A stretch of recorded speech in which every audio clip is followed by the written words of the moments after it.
Welcome to Treon's Realm. Today we're going to take a look at the physical version of Batman Arkham Trilogy for the Nintendo Switch. We're going to start things off with the games themselves, but I'll keep it quick as others have showcased the technical performance of these games to a better degree than I could. After testing the games for a little bit, it seems that Batman Arkham Asylum and Arkham City run pretty well overall on the Switch hardware, and I'd put them on par with the original 360 and PS3 versions of the games. There are some minor frame rate hiccups, but overall, it's a solid way to play these two classics. When it comes to Arkham Knight, the game is a complete mess both visually and frame rate wise. The game's performance is beyond unacceptable, and if I'm being honest, this game shouldn't have even been attempted on the Switch hardware as it is hideous. I am truly shocked the game even got past QA testing, if that even still exists at WB Games anymore. I also feel really bad for anyone who buys Arkham Knight individually from the eShop, seeing as the game is fundamentally broken and even randomly crashes at points. I expect that there will be some future patches to address the crashes and performance. However, I'm not sure any developer can put this game into a decent state at this point without some major changes. Now, while I could go further with this, Digital Foundry did an excellent video showcasing just how bad things are, and I would highly recommend watching it. I'll provide a link to that video in the description down below.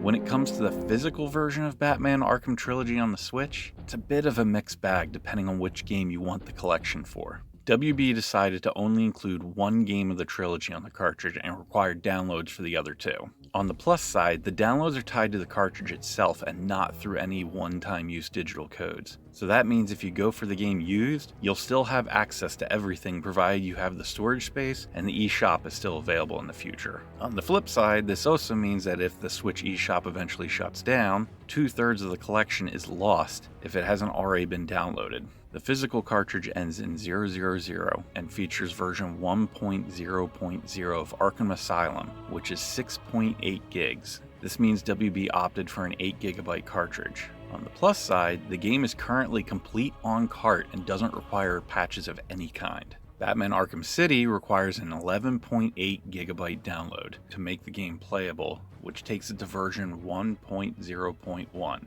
As for Arkham Knight, that requires a 27.2GB download, and that takes that game to version 1.0.2. I do expect the file size for Arkham Knight will likely change, seeing as the game desperately needs a performance patch to even be put in a truly playable state. Now with that said, if you go with the physical version, you're going to need about 39GB in order to play the other two games that are on the collection. What's truly upsetting is that WB Games could have gone a different route and made a unique trilogy for the Switch audience by going with Arkham Origins instead of Arkham Knight, which would have worked much better within the limitations of the Switch hardware. While Arkham Origins had some small problems that a re-release could have addressed, it was quickly shoved to the side after its initial launch in favor of Arkham Knight hype, and sadly many Batman fans no longer have an easy way to play a rather underrated game in the Batman Arkham series. I personally feel that Origins is a better game than Arkham Knight, and would have jumped at the chance to play it on Switch hardware.